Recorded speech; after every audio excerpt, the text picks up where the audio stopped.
This is the recordproduction.com interview, and we're in sunny West Kensington in a basement with which isn't very sunny, but it's rather splendid.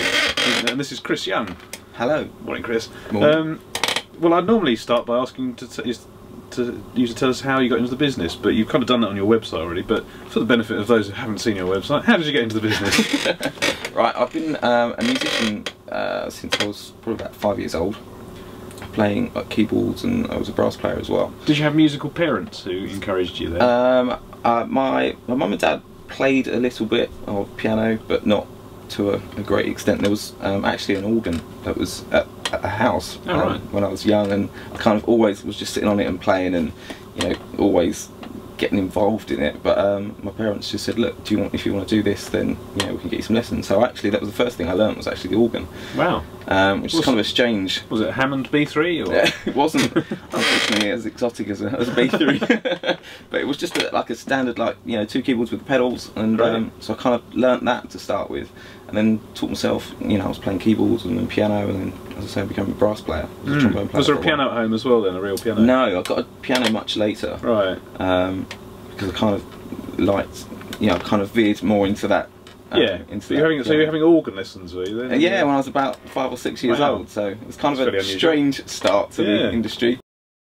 So you carried on learning keyboard instruments of various descriptions until you left school then? Yeah, all through college, and I was in various different covers bands and originals bands. And right. What did you do at college? Did you have a career then, all playing? And I kind of knew I wanted to get into music. Yeah. I had a little home studio set up with an Atari, and did all the Cubase thing, and did little bits of programming. Right. And just ended up doing various bits and pieces for friends that were musicians. That they said, "Oh, you've got a little setup, you can do some bits." So I, did some little demos for people. And was this with a Porter studio or something? I had originally started off in my bedroom, but then later on I had a home studio built at the bottom of the garden, so it was like a proper little room, and I had a little vocal booth and stuff. And then just literally did bits and pieces, saved up money and bought little bits of kit, and just kind of built it up. And as I say, just did demos and. You working on an analog tape then of some description? I had. What did I have? The first thing after my little Cubase setup, I actually bought an ADAT machine when they came out. Yeah, great. I love them. Yeah. So I kind of then learnt how to sync that up with a computer, and did that whole thing, and then slowly brought. What did I get after that? I had a Logic system. Right. And then I bought Pro Tools. I had originally the original 001, and then gradually built up to the HD rig. Yeah. And then when I came over here, it's just took all of that, and then ended up spending loads more and buying more bits of HD kit. So it's kind of gone through most of them. Not. So what did you study at college? Was this a music course then? I went to SAE. Right. I did the degree there. Right. In London. So I did that, and that was good. I mean, I think it's a great course. You kind of get out of that what you put into it. I was always in the studios and using the rooms 24/7. I was doing long hours, and because it's a great, there's not many places you can actually use SSL rooms, Neve rooms, and they've got all the tape machines down there and Pro Tool systems. So it was a great experience to kind of get in there and get involved and learn about that kind of thing. Right. But then my first job was on the Euphonics, which was slightly daunting. So this was at Hear No Evil? That was at Hear No Evil. So you got a proper job? I got proper job-ish, yeah. So I was working with Steve, Steve Parr, who was great, and he taught me loads. I sat in with him, assisting a whole bunch of film sessions, and he taught me, as I say, I came out, thinking, oh, I'm alright now, I've got me SSL and Neves, and he's like, have you worked on Euphonics before? No. So he taught me all of that, and I learned because he's got radar down there as well. Yeah. So you're commuting from Hornchurch to? I was commuting, which is a long old way. Yeah. But no, it was great. It was I learned a lot with him, and I was over there for a while, and then was also over at Sony. Right. So that came after. That came afterwards, and then was working with Mike Ross. Yeah. Which is great. Again, he's a proper old engineer. Yeah, he's. Stories. Well, he's recorded Jimi Hendrix, hasn't he? And all sorts of mad. The stories that he's recorded, it literally goes back everyone. Yeah. It's quite remarkable. But I did a lot of, because he's obviously doing all of the film stuff in Studio One there. So I was fortunate to work on with him with a whole bunch of Miramax films and massive productions. So it's great working with him, and again, like, he taught me so much, and you know, it was like knee room in there and 2-inch tape machines, and so it kind of built up all my knowledge on all those kind of things as well, which was great. So then what happened? After that, I did. You didn't stay there till the bitter end when it all kind of. I did stay there right to the bitter end. I think I did one of the last sessions there. Yeah. So, but that was great. It was a really good session that I ended up going out to the States with them. Right. Because they said, "What are you doing now?" I said, "Well, I'm kind of unemployed." Yeah. So they took me out to the States, and I went over and. And who was that? That was a guy called Glenn Marchese, who's works over at the Hit Factory in New York. Right. Which is another place that's gone. Yeah. Unfortunately, that's kind of worrying. Every place I've gone just closed down. But I think that's true of most studios I've ever worked in. So he was a producer who then took you over there to do some freelance engineering. Yeah, well, we were working on a Lionel Richie project in London. Lionel Richie. Wow. So we did a couple of weeks in studio in London on that. And they said, "Look, we'd love you to come out and, you know, work on the rest of finishing this off," which was great. I ended up literally going straight out there on the same night. My dad, bless him, kind of came up with a passport, and he said, "I'm going to New York, and any chance you could just nick my passport up, because I haven't got time to get back again." So yeah, he drove all the way over through town with the passport. It's like, brilliant. "So when are you coming back?" I was like, "I don't actually know, but I'll phone you." So then I went off and just stayed out there for a while, just doing a whole bunch of projects with them. And fantastic.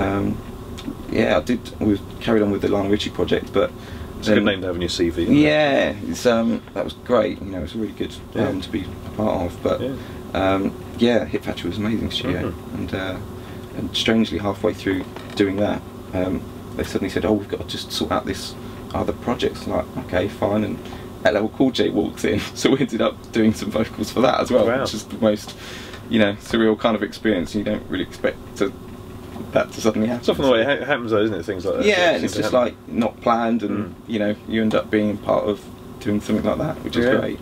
So then came back here and thought, I can start, you know, either, you know, looking to work for another studio, but I kind of just want to, you know, have my own place. I always really wanted to have my own place. Yeah, but you kind of had already in the shed at the bottom of the garden. Yeah, so, but I just kind of wanted my own like commercial facility. Yeah, so Steve Park, see, this used to be his studio before he went over to where he's at now. Oh, I see. So he put me in touch, because he knew I was looking for a place, and put me in touch with the people that had this. Yeah. So I took this over in 2005. Right. So you've been there nearly 6 years. About 6 years now. Yeah. It's kind of scary, but yeah. It's, it was good, and it's been, I mean, it's been a long, you know, a long process. I did, you know, spent the first sort of 10 months gutting the place, doing a refit. So. Yeah, so did you do a lot of the work yourself then? Yeah, I got involved with a studio design team that came in and did all the acoustics, and who was that? It was XL Acoustics. Right. They were great, and you know. And what about all the sort of very snazzy looking decor? Was this all your idea, or? Yeah, we kind of, I think the great thing about XL Acoustics is like when they kind of come down, I think they, like in the past, had worked with, I'd seen studios and stuff they'd done in the past, and they were great, so I got them involved, but I think they'd always been quite directed in, you know, right, so we'd like this, this, so they'd never really had a massive chance to just kind of go a bit crazy and do their thing. So when we kind of first had chats, I said, look, I'm not a designer, that's not what I do, I know you guys are, so I'd rather, you know, a lot of this come from you. So we kind of, you know, sat down and come up with these concepts, and they would draw, you know, these crazy things on paper, and I think, okay, trust you guys, it's going to be cool. But it's just funny because, like, when you look around the place, I mean, you know, I love it. It looks fantastic now, but when you've got all of these things out of context, like this, like we had little fabric samples of like the orange and the purples and the blues, and you know, when you're sitting there in a bright sunny lounge and they're showing you a small piece of sample, you're kind of looking at it thinking, that's a bit bright, I'm sure. Yeah. But, you know, when they all put it down, you know, it's great. And it's, no, I'm pleased. And I just mentioned on your website you have daylight colour balance in here. I have, the tubes. Of daylight colour balance, which is kind of nice, because you don't have got that dingy effect of... No, because I almost sort of thought, oh, is there skylight in there or something. You No. kind of look through and you sort of think, oh, is that real? Because you know, it is, isn't it? It's very convincingly natural daylight. And strange in a lot of people, especially new people that come in, end up thinking. I've often said that they actually look like windows. So it honestly works. Yeah, it does. Because I was behind you, the one in the there. Yeah, there. Yeah, I was they've got a nice colour window. Yeah. Where'd you get the idea? Was that something that came from Excel then, or was that? Yeah, that was another concept. They said, well, we could put these tubes behind cages, and I thought, okay. So amazing. But yeah, I like them. They're just you know, finding things that were different, and that's kind of one of the reasons that it took so long to do. Is, you know, when everything's been made by hand. How long did it take then from?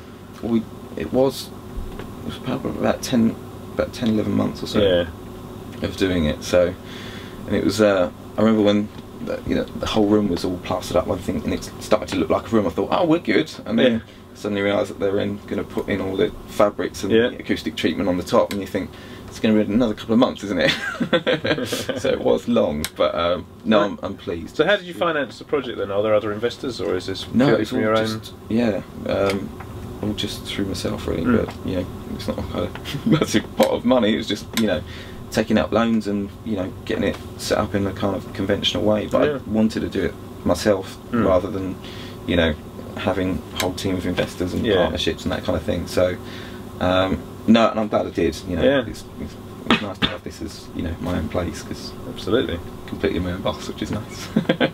Yeah. So I mean, do people book it with other engineers, or is it only your own place? Really? No, both. I do quite a lot of work for labels, of which, I mean, probably about, you know, 80–90% of the time I'm booked as the engineer in the room. But every now and again I get projects in that, you know, it's like a dry room, so, you know, engineers come in and, you know, I'll essentially do, you know, assistance and be there to, you know, make sure everyone's happy and comfortable. But yeah, it's available for both really. Right. And you were telling me you still live in Hornchurch, so I'm still out there. You must like commuting. I'm not a lover of commuting. I just like where I was brought up. Yeah. I've always, I think most people are generally quite, you know, have an attachment to where you live, and my family's out there, and you know, I've got my little nephew out there, and so that's, you know, it's just nice to be around them, you know, all the time. And I don't know if I could actually live in London. I mean, I'm not like a, you know, full-on country boy or anything, but it's just kind of on the outskirts, so like right on the end of the tube line. So you've still got like that tube link into London, but you haven't. Do you come on the train then generally? Yeah. Right. It's 31 stops, which is fun. You read lots of books? No, I just count the stops.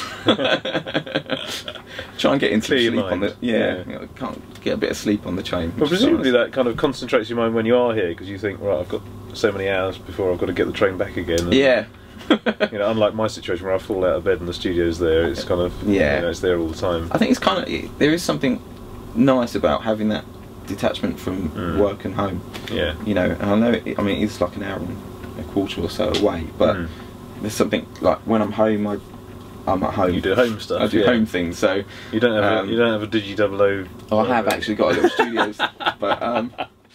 And I noticed you do e-mixing, so presumably there's a similar sort of thing. You're downloading files and doing a lot of downloading stuff. Yeah, I mean, how do your clients find you for that then? Do they trip over your website, or do they come through management? Or yeah, I think a lot of people have. I get a lot of recommendations, which is obviously always a nice thing. You know, a lot of people have started to hear stuff that I've done and that kind of thing, which is great. But I've kind of had just more interest from, you know, people abroad, which is why obviously the e-mixing thing becomes more of a. What countries have you been doing stuff with lately then?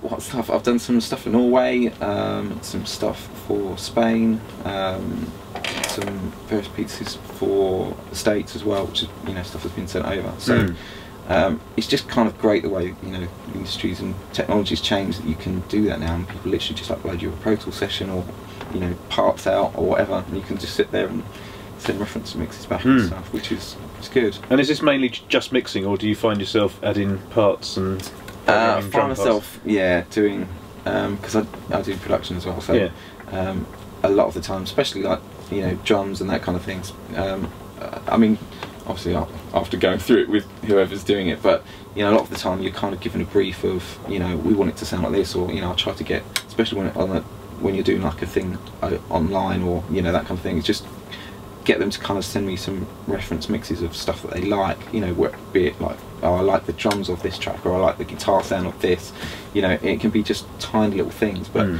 that for me helps me build up I like to build up a picture of you know, what they've got in their head before I start the mix. So I find that really useful to do that. Because presumably if they say we want it to sound like so and their drums sound nothing like exactly, that, and say, that's well, why in you that end up case, going, I probably could do some extra programming on that, and you know, 9 times out of 10 it's, you know, they're agreeable. It's you know, especially when you send over the mix, it's just, you know, knowing what you can physically do with what you're given. So it's sometimes you can't always achieve it with, as you say, like things like drums and stuff. Sometimes you get sent stuff and go, we want it to sound like that, and you think, we need to start again on that section. But is it mainly pop stuff you've been doing like that? Yeah, I do. There's quite a lot of your CV is fairly pop. It's fairly poppy. Yeah, I do. I do mainly do pop stuff, but I've just done an album for a rock band. I've done, you know, just working with a new indie band, so I'm kind of doing all that. But it is very, you know, mainstream commercial kind of stuff as well. So presumably vocal tuning is a big part of all that stuff as well, isn't it? Big part, yeah. I'm doing quite a lot of dance stuff as well. Yeah. Which are you auto-tune or Melodyne? I'm both, actually. No way. Yeah, I'm.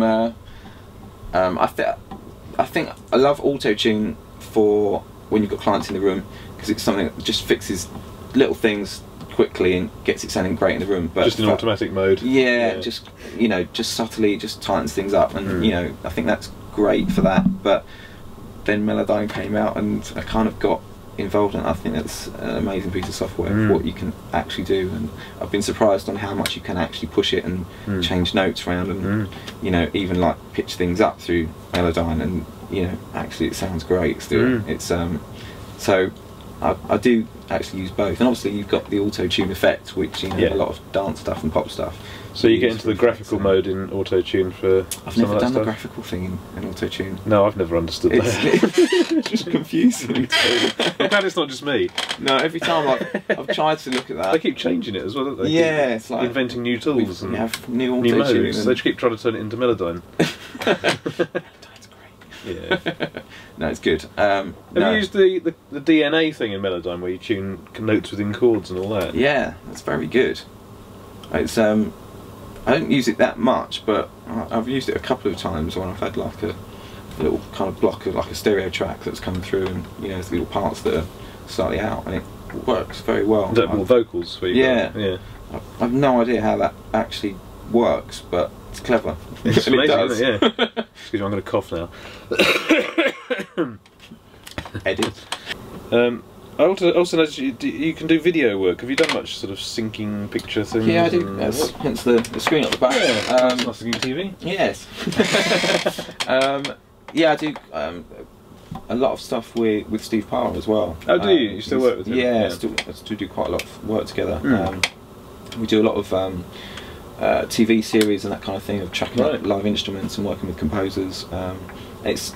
It's a different way of working. There's two Macs here, so one of them's generally running Pro Tools, and the other one's running, depending on the client, Logic. We've got Digital Performer as well, which are kind of the two bigger ones that, you know, I get asked to use, and Nuendo as well, of which the composers generally, the way they work is they, you know, put all the demos together in their home studios, and that's kind of dependent on whatever they're using. Yeah. And then they come here and we check up, you know, replace the samples with live elements, and obviously it's all synced up with the picture, and do the mixing and stuff afterwards. So right. So do you find you're syncing Performer and Pro Tools, or Logic and Pro Tools together? Yeah. So how do you do that technically? Is it timecode based? It is timecode based, yeah. So which one's the master, and how's it work? What do you do? It's a while since I set it up. Don't worry. It's Pro Tools I generally keep as the master, right? And it just literally sends out timecode. Have you got a sync then? Have you got a? It's just done through MIDI interfaces. Oh, okay. But obviously, so is it MIDI timecode? MIDI timecode. Right, I see. Yeah, it's quite basic really. But they work well. So do you then bring up stuff that's still coming out of Digital Performer up the desk and mix analog styley? That's kind of one of the reasons why. I mean, originally when I first set up the studio, I had the original Digi Control 24. Yeah.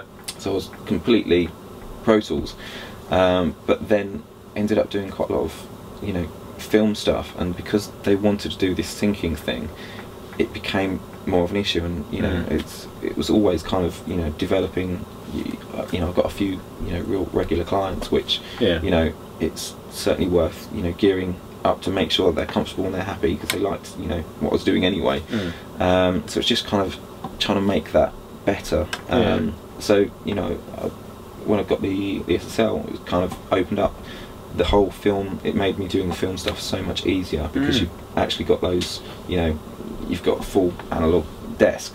So you can, I've split the console up generally to have like the Pro Tools session coming down half of it, and then the other machine coming down the other half, and obviously you can patch in as much as you want.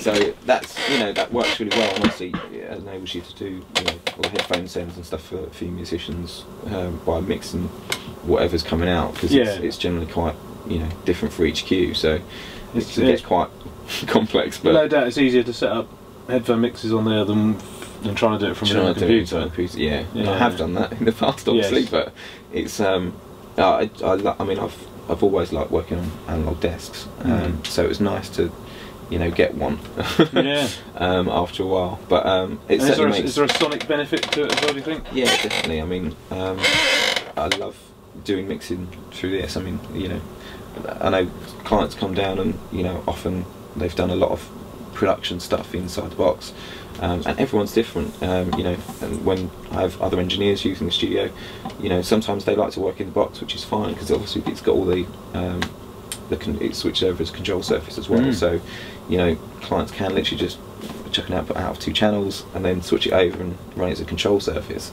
And some people like to do that, and you know, I've done a lot of demo mixes as well, when you know, turning around stuff quickly, of which you are just doing quick mixes like as reference things for, you know, various bits and pieces, and you're doing all of that in the box, and you know, so you can do that. And then other times when you're, you know you've got a bit more time to do like a full mix, you can stem stuff out, and it's lovely, and you do certainly notice the difference of you know, putting it through the desk. It's and do you recall mixes that are on the desk? I do, yeah. It's and surprisingly, it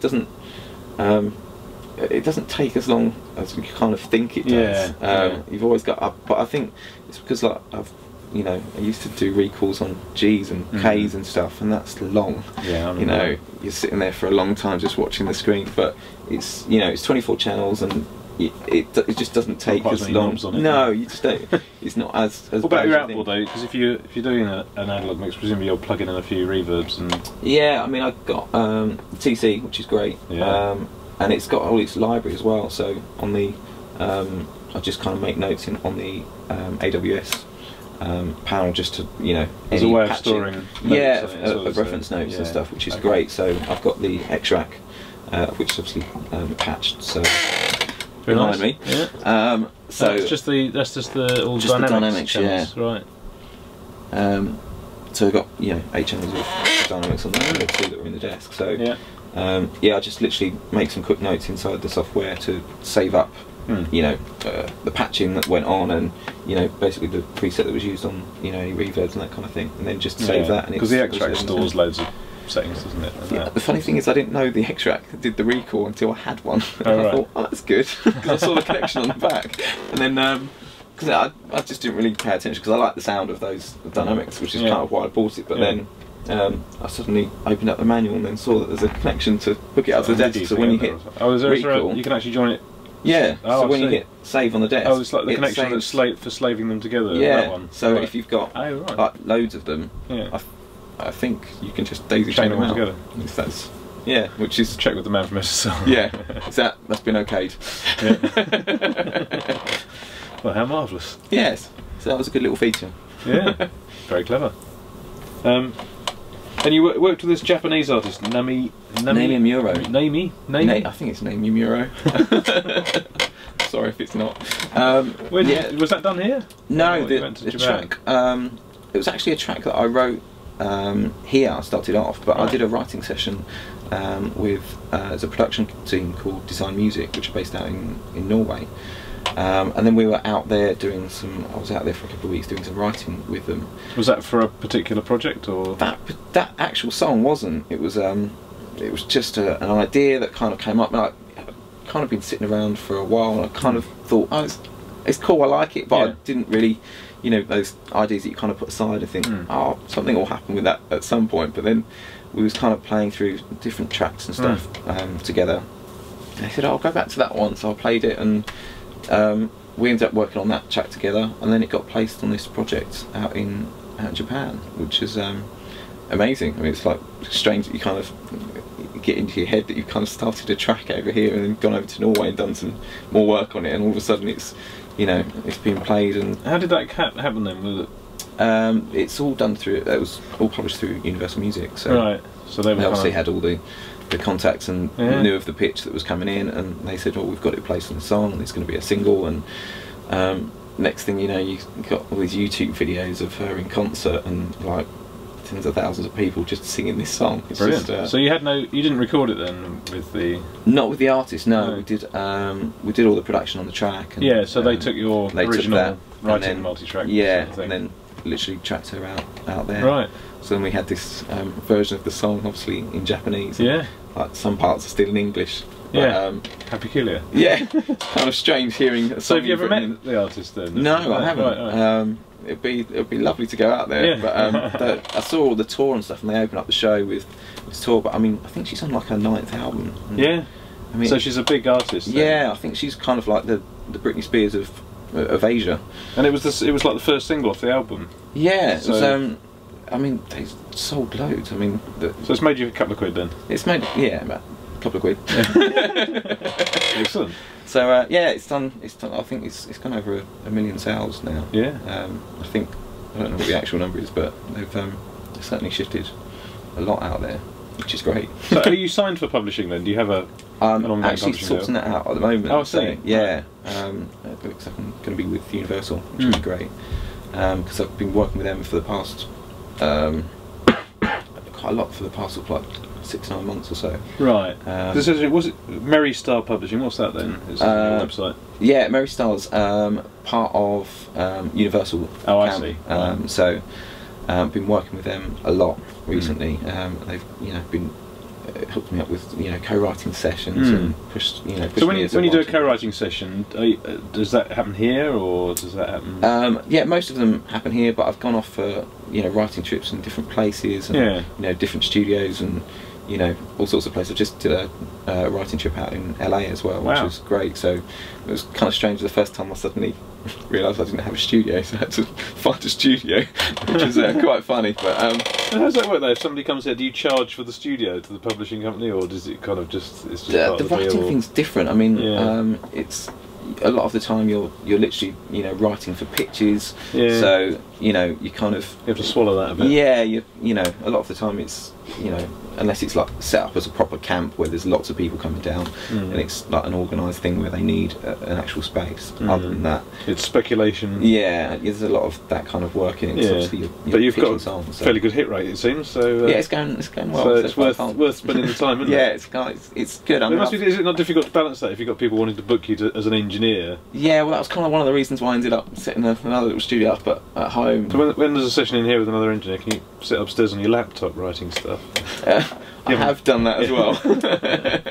But you end up getting involved with, obviously, looking after them, so it's kind of tough to actually focus on, especially writing. Have you thought of employing an assistant, somebody to just be here when there's other people? I have other engineers that come in and cover sessions for me if need be, but a lot of the time I'm covering that sort of stuff myself. But, yeah, certainly when I'm off for doing like writing trips and that kind of thing, I have other people coming in and still keeping the studio going, so that helps. So tell me about The Wanted. You did most of their first album, I understand. Yeah. Was that here or was that was all here? Yeah. Who was the producer on that? Was that? There was loads of different producers on that. Right. But you engineered most of it. Yeah, I did. Was that kind of saw Steve that Mack did some of it? Steve Mack, yeah, and Wayne Hector. I didn't actually get to meet them. I'd love to meet those guys, but they did with some of the big singles out off that album. But yeah, I worked with a lot of the writers that came down, and that was something they hired the place out for a studio. But I ended up tracking and doing a lot of the vocals with them. Yeah. So I saw that, it was great. I saw that project literally from day one. The boys came down and signed their contracts down here, and so I got to know them really well. And they love because you one of the tracks, didn't and I wrote, towards the at the end of the project, because we got to know each other so well, and they knew I did writing as well. Yeah. They just said, let's get in and do some writing together, which was great. So we did a track, and people loved it. So we ended up doing the writing and production for one of the tracks on the album. So on that track, did you pretty much play all the instruments and program everything? Yeah, I did all the production. It's got some sort of great sort of string staccato. What's the string sounds on that? What did you use for that? Do you remember? It's just Logic stuff. Right. I don't think it's And the drums are sort of quite rock kind of drum sound. Yeah, just like a loop or just programmed up samples. And, it's just kind of trying to make it, that rocky but still polished production sound. It's an unusual track. Isn't it? It's got some good contrasts in it. Yeah, I saw the boys do it live. It was lovely to see them. They just finished their tour. So was that with a band playing? Yeah, so they had live bands, like the drummer and the guitarist and stuff. So it was kind of nice, and they opened up the show with the song. And brilliant! So it was kind of great just sitting there watching it, and seeing a whole bunch of people sing the song. It's kind of, it's good. So you're au fait with Logic and Pro Tools, then, are you? Yeah, I mean, I'd say I'm more Pro Tools. I mean, I do a lot of mixing and editing and stuff in that. But you don't use it for writing, presumably. I'm strange. I have days of going, I think I'm going to write a song in Pro Tools today. I kind of change it up quite a lot. I think Logic's very quick for putting ideas down. Yeah. But you must have two brains then, because I don't know. Yeah, I don't know. It's just for a long time I didn't really get Logic, because I think you get used to a certain way of working, and because you're quick at, how to do things in one system. But because I think mainly because I'm running a commercial studio, you get pushed to you have to know all of them. More and more guys would come down with especially for I do a lot of mixing stuff, so a lot of guys would come down with Logic sessions because that's more of a home thing that big guys program on. So I kind of had to get a bit more au fait with Logic, so I kind of pushed that more and more, really. Because I think if anybody comes to me with Logic, still, although I've got Logic, I'll generally ask them to give me all the WAV files. And if I'm mixing stuff, I tend to actually bounce that stuff out. And it's easier to do now as well, isn't it? Yeah. Logic, make it all into WAVs. Great. And then plug in the hard drive and away you go. So I would say I'm probably more of Pro Tools than Logic. Yeah. Excellent. How did you come up with the name of this place then? Why is it called Chestnut Studios? The studio at home, the first studio I had, was under a whole chestnut tree. Oh. So hence I call it Chestnut Studios. And when I kind of came here, I just thought, obviously I need a name for the place. I thought I just want to keep the name so it means something. It's just. But I think a lot of people are expecting, especially when they see it on site, and the logo obviously being a tree, they're kind of expecting some kind of residential facility that's like out in the country, and it's like, so you're in West London, okay? And then it looks like this, which is, but I kind of like that. That's good. It's nice, the contrast of it. Yeah, it's true. You sort of half expect it to be out in the sticks. Exactly. Studios. We're going live down there for a few nights on a farm or in a barn or something, but it's not, unfortunately. So, have you got a big, well-stocked mic cupboard and things then for recording drum kits? Yeah, I mean, I've ended up doing. Got like a whole bunch of the things that the standards, like the 4-on-4s and all the standard things like that. I've got a couple of mics from Blue, which are great. I've got they were a great band, and they're back. And I've also got a Sound Deluxe mic, which was I spent a long time, trying a whole bunch of mics, and unfortunately, when you have a commercial place, it's nice because companies give you the chance to try stuff out, and then they say, try this out for a week or so. So I had a whole bunch of mics on test, but I've got it's the Sound Deluxe 251. Yeah. So that's presumably your main vocal mic. Yeah, I do a lot of vocals and stuff through that. It's just a great all-round mic. Like every time you kind of throw up in front of like a whole bunch of different singers, I still find it working great, and everyone comes down here, going, oh, that sounds nice. You think, great, that's what we need. As long as it's, everyone's happy, that's cool. You didn't buy anything from the old Whitfield auction then when that I wanted to, but I never got involved in it. I didn't know quite how you got into the whole buying up I managed to acquire a couple of PZMs. Did you? Sort of half work. Oh, their mic cupboard was amazing. It was always a pleasure when you have clients coming in saying, so what mics have you got? And you're like, probably best you come with me. Walk into this room, and it's like floor to ceiling, little pigeon holes of like, you know, 4 of each of these mics. It's so they had quite a collection, but you know, and half those mics you can't even buy now. So it's all those original ones. But what's your favourite bass drum mic then? What do you use here for? I use the AKG quite a lot for that. The Egg. The Egg. Yeah. I think that's I think it's a great, you know, and they're not particularly expensive either. Like I've always found to perform well. I think the biggest thing for me with like tracking drums is actually making the drum kit sound good in the first place. You know, you can generally get. I think there's a lot of emphasis that goes on microphones, especially in reviews and that kind of thing.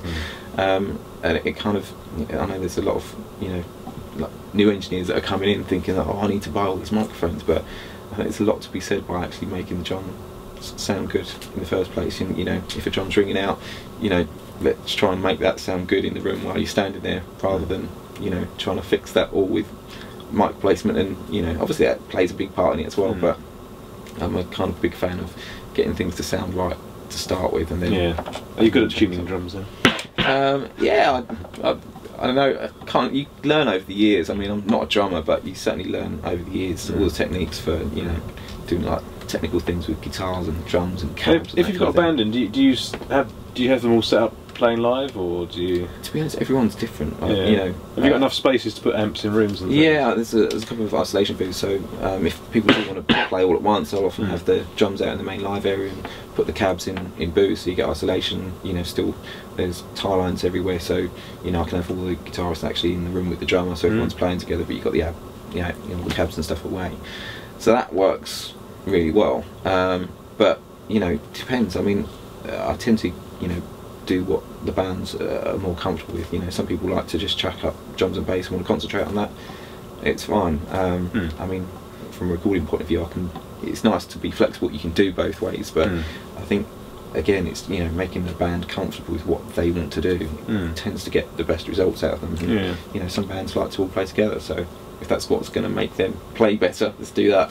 So I try to adapt as best as possible, really. Would you say most of your clients are still labels, or do you have bands who are paying for things themselves, or is it management sorting things out? Or? It's kind of split, really. I mean, I do certainly a lot of label stuff, but I still do, you know, quite a lot of work for you know, management companies, or, you know, as you say, people that are funding it themselves, because you know, it seems to be the way. You know, a lot of new artists are coming in these days. As you know, they're, you know, doing a lot of that groundwork themselves and putting the albums and the sounds and stuff together for their songs. So I do quite a lot of work for both, really. Yeah. Have you ever had management that sort of look after your? No, you just always had people just come direct to you. Yeah, I mean, I've kind of spent, you know, when I first had the place and I first got it all done, it was, you know, then suddenly, although I knew people from working at, you know, various different studios, as soon as you have your own place, it's literally like start from scratch. And people have, especially labels, have their places that they have built up a relationship with and they work with all the time. So it's very hard to, you know, break those barriers down and saying, come and try this out, you know. And you know, I've actually been working for your clients before, but I've got my own place now, and it's you know, it's all Pro Tools rigs, it's the same kit, but it's just in a different place. So it has taken a long time to build up, you know, the reputation, and you know, them suddenly going, oh, actually we can do that, and we liked what you did on that. So it's, you know, it's been a long relationship building process, but you know, fortunately now I'm, you know, working a lot with all of the labels and, you know, different management teams and that kind of thing. So it's but it's, you know, it's all been through me. It's not been through management. It's just been many hours of working, but it seems to have been paying off. So presumably because you're working with lots of sensible sessions with Mike Ross and TV stuff with Steve Potter, you didn't do all those kind of ridiculous through the night sessions. I did do through the night sessions, because a lot of it, I did quite a lot of pop stuff at Sony as well. Right. So I was invariably there till sort of like 1 o'clock in the morning, 2 o'clock in the morning, and you know, back again first thing the following morning. So, and I do that here as well. But it's you've got to get in before the tube finishes, haven't you? I have, but if I know I'm going to do a late one, I'll drive off. Right. So it's quite useful. But Yeah, I mean, I don't mind it. I feel like I'm doing something I love to do. I still never really get up in the morning and think, oh, I've got to go to work. I just think, I'm in the studio again today. That's cool. So, you know. So how do you pitch yourself, and do you spend much time sort of doing promotion and cold calling people at all? Or? I do a lot less now, mainly because I've kind of built up those relationships, and that client base that, they're supplying me a regular amount of work now, which is great. I mean, as I say, it's taken a long time to get to that. And certainly when I first started out, you were doing the cold calling and the, come check this place out and all that kind of thing. But fortunately now I don't really do much advertising and stuff as per se of pitching it as a studio. So a lot of people have kind of from just advertising, and also a lot of people have done like little flip videos of the studio. And that happens quite a lot now, especially with new artists. So you've got people kind of advertising you without doing anything, which is great. And people just writing the blogs, oh, I've been at Chestnut Studios today, or all that kind of thing. So, and all of those things help. So it's always useful to have all those bits and pieces like going around you without you doing anything. It always helps. Definitely.